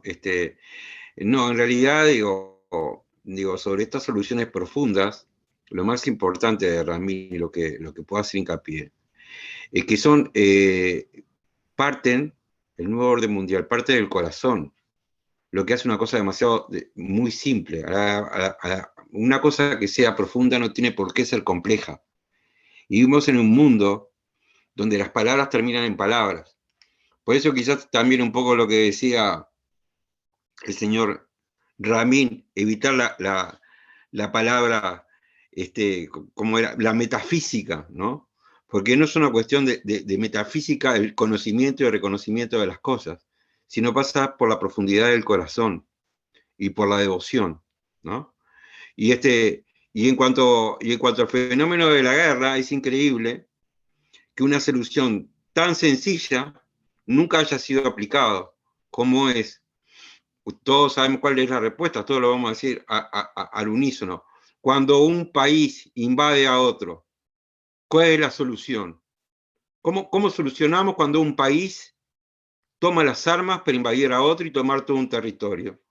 Todos los países alrededor actúan y ese gobierno, es más, debe ser sustituido.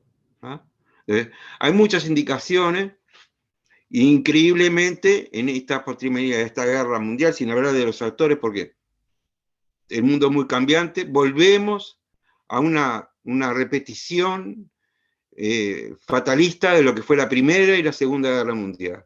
Las alianzas, las que yo te doy armas, pero necesito que me mande la energía, y si probamos algo distinto, somos bajáis. Tenemos que sonreír, abrir los brazos y decirles a la gente, el problema es que con viejas recetas vamos a tener los mismos resultados.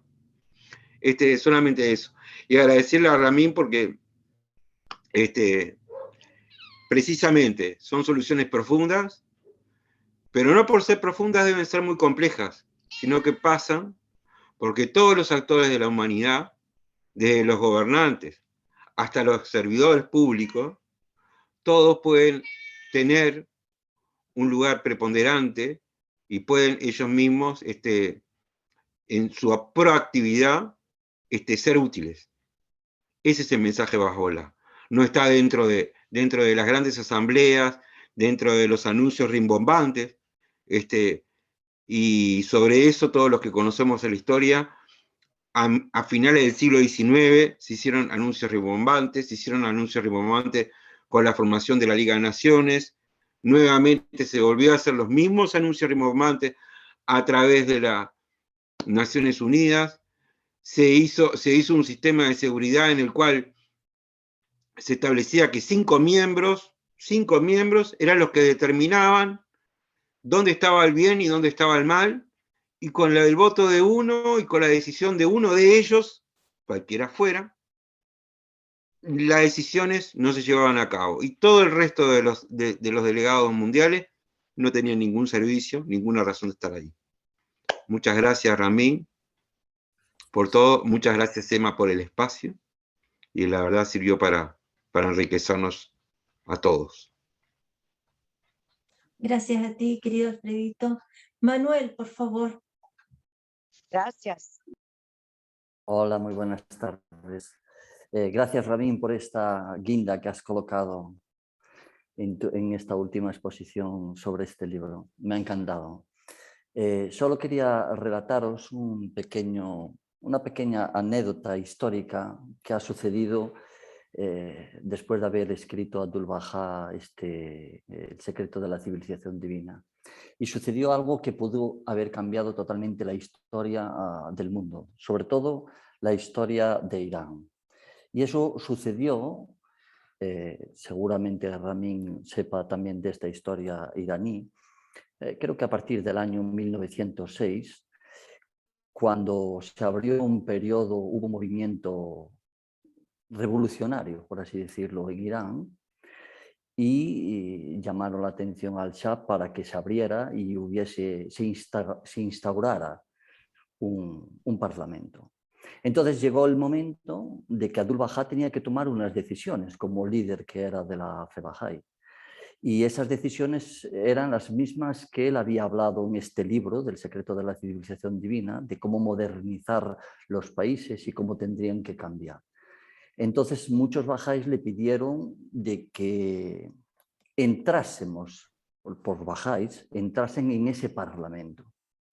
Y Abdu'l-Bahá dice, no entramos en el parlamento. Y hubo muchos bahá'ís, creo que asienta Ramín, creo que también sabrá algo la historia, es que dice que no sabiamente porque dice que no hay concordia y que en este momento no es el momento preciso.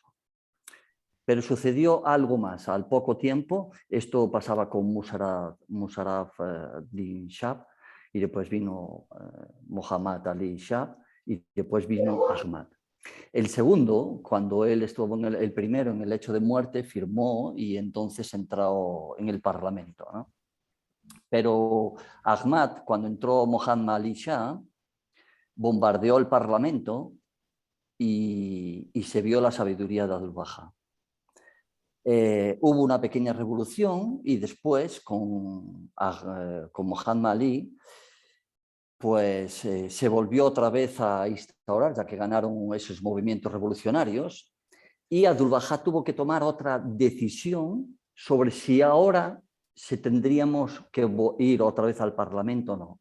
Y en este caso, sí les ha dicho a los bahá'ís, sobre todo a las manos de la causa en ese momento, les mandó que sí que participasen políticamente o activamente en el Parlamento. Pero lo que pasa es que se opusieron totalmente los sacerdotes, los mulás se opusieron y no se pudo acceder los bahá'ís a la política iraní que hubiese cambiado totalmente. Y después hubo otro tercero, pero que también Abdu'l-Bahá dijo que no. A mí me extrañó muchísimo cuando yo estudié esto, ¿no? Porque lo de estar activamente en los parlamentos no me estaba entrando a mí, pero Abdu'l-Bahá sí que dio muestras de que sí que los bahá'ís llegaremos a participar en los parlamentos y cambiaremos activamente lo que son los países del mundo, solo que esto ahora ya ha quedado en manos de la Causa de Justicia. Solo quería compartir este hecho histórico que realmente a mí me parece fascinante, ¿no? Muchas gracias a todos. Sí. Gracias, Manuel. Sí, de hecho, recordemos que la fe, hoy en día, la Casa de Justicia, ¿qué nos dice en sus mensajes una y otra vez? Nos delinea ciertas líneas de acción, ¿cierto? Pero siempre una de esas líneas de acción es influir en el concurso, en el discurso predominante de nuestra época. Entonces, es muy entender, o sea, contribuir a cambiar el pensamiento, porque cuando alguien se para y habla una cosa, dice que no sé, las cosas son así o asá, si nosotros como bahá'ís, como comunidad bahá'í, podemos ayudarle a poco ir tomando esas joyas de la revelación de Baha'u'lláh para cambiar su pensamiento, su discurso va a cambiar, ¿cierto? Entonces, esa es una línea de acción de hace ya muchos años, empezando desde la misma época de Baha'u'lláh. Recordemos que ese libro que hemos estado, digamos, de alguna forma viendo de una forma muy superficial, Secreto de la Civilización Mundial Divina, fue hecha por petición, mandato de Baha'u'lláh. Y Abdu'l-Bahá, como muy bien Manuel menciona, no únicamente con Irán, sino recordemos que en sus viajes históricos al occidente habló ante muchas asambleas con muchos pensadores, hizo 2 cartas a la Haya, por ejemplo, donde aborda el asunto del internacionalismo, el asunto de la paz mundial y todo esto. Entonces, Abdu'l-Bahá, obviamente, como Shoghi Effendi, recordemos que Shoghi Effendi también ha hecho cartas a las Naciones Unidas y todo eso, ¿no? Entonces, para influenciar, o sea, la fe Bahá'í, y bueno, ¿no? Siempre ha estado haciendo, y hoy en día la Casa de Justicia lo hace. Recordemos, a través de las asambleas nacionales. Recordemos, no sé si se acuerdan, cuando hubo ese cambio de régimen en Irak, por ejemplo, cuando entraron los estadounidenses, derrocaron a Saddam Hussein, todo eso, y la Asamblea Nacional de los Bahá'ís de Irak hizo una carta abierta al pueblo iraquí. Cuando ocurrió lo mismo en Egipto, hace unos años, cuando no sé cómo se llama, la primavera árabe o algo así, ahora primavera árabe, sí, correcto. Sí, algo así. Entonces, también la Asamblea Nacional de los Bahá'ís de Egipto hizo una carta abierta al pueblo egipcio, donde se les invitaba a hacer eso, sentarse en consulta, olvidarse de esas limitaciones políticas, egoístas, intereses partidarios, todo eso. Lo mismo hacía Abdu'l-Bahá, quiso hacer Abdu'l-Bahá en Irán, a través de los Bahá'ís, obviamente, específicamente las manos, ¿cierto? Pero cuando vio que la cosa se tornó muy politizado, ¿cierto? Ahí dio la orden de que ya no, olvídense de esto, no hagan. Y lo que no mencionaste, Manuel, es que, por ejemplo, Mirza Yahya, el medio hermano de Baha'u'llah, el archiviolador, ¿cierto?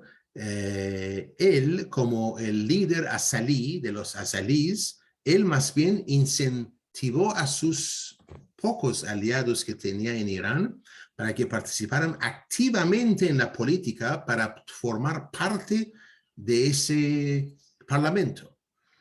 Tanto así que él les mandaba cartas y todo eso y les decía, les prometía de que iban a tomar el poder a través de poco a poco, ¿no?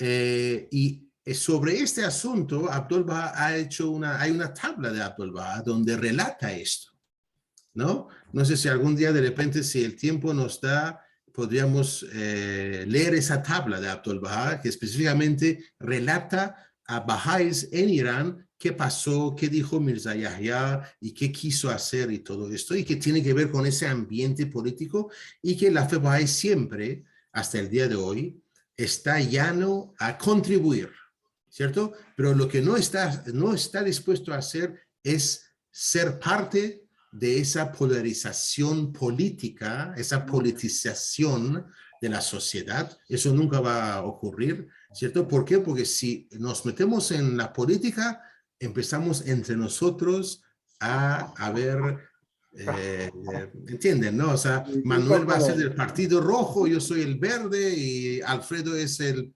negro, ¿no? Entonces, eso no tiene cabida en la fe. Cuando uno acepta la fe de Bahá'í, da la espalda a todo ese egoísmo, todo ese búsqueda de poder. Es más, la búsqueda de poder lo menciona específicamente en su mensaje La Casa de Justicia, ¿no? Específicamente de que nosotros estamos libres de esa búsqueda de poder. Nosotros no queremos llegar a tener poder en la sociedad. Nosotros solamente queremos servir a la sociedad.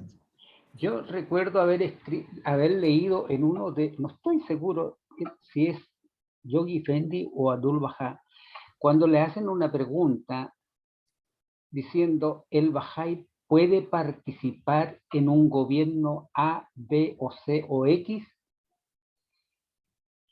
Él respondió, sí, pero el amigo Bahá'í que participe en esa institución, no mire lo que dijo Ramil, que yo soy verde, rojo, amarillo, colorado, sino que busque el bienestar de su país o el bienestar de la sociedad a quien él está representando a esa institución, pero que no haga ningún efecto partidista sobre ese Estado que está administrando esa nación. Porque ahí vemos a lo que está diciendo, ya, si ese Bahá'í participó, hizo claro del color amarillo, el otro Bahá'í sí, yo voy a hacer claro del color verde. No, él dice, busquen el bienestar de la sociedad. De esa manera puede participar uno, no buscándolo, sino que ese medio o esa institución que está gobernando país X le pida a un Bahá'í esa cooperación y él tiene que pedirle la autorización a quien corresponda para que no cometa errores o tergiverse lo que escribió muy bien las líneas de acción que debe tener cada Bahá'í en el área del mundo partidista. Sí, él nos lo dice, el único una vez más, sí, el único lo que partido mencionó, que tenemos nosotros Dios y la fe Bahá'í. Así es. Lo que dijo Manuel también, ¿no? De que, y en los mensajes últimos, desde el 30 de diciembre del año pasado hasta ahora, que son, si no me equivoco, 4 o 5 mensajes ya, la Casa de Justicia menciona específicamente que dentro de poco las asambleas locales, representando a una comunidad local Bahá'í, donde hay muchas actividades, ¿no? Y hay un número significativo de participantes en esas actividades, va a tener relaciones directas de colaboración, de repente con alcaldías, con alcaldes, con instituciones locales, etcétera, etcétera, etcétera. Eso obviamente nos va a poner en un contacto directo con partidos políticos. Pero hay que siempre estar muy, muy cuidadosos que no seamos utilizados, porque recordemos que la política hoy en día usa todos los medios a su alcance para vanagloriarse, para decir Partido Verde hizo tal cosa, ¿no? Una cosa así, ¿no? Entonces, las guías Bahá'ís siempre nos advierten. Nosotros como ciudadanos somos muy conscientes de nuestro deber para con la sociedad, pero no podemos caer en ese ser, digamos, utilizados como juguetes por esos intereses partidarios. Eso es lo que hay que tener mucho cuidado.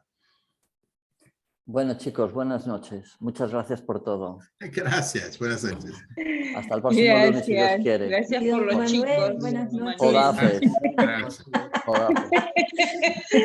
Buenas noches, Manuel, que estés muy Gracias, bien, muchas buenas noches. gracias. Ramín. Y A muchas descansar. gracias. Bye, bye, bye, bye. Gracias. Buenas noches, Buenas Salapa, noches, muchas buenas gracias a tardes. todos.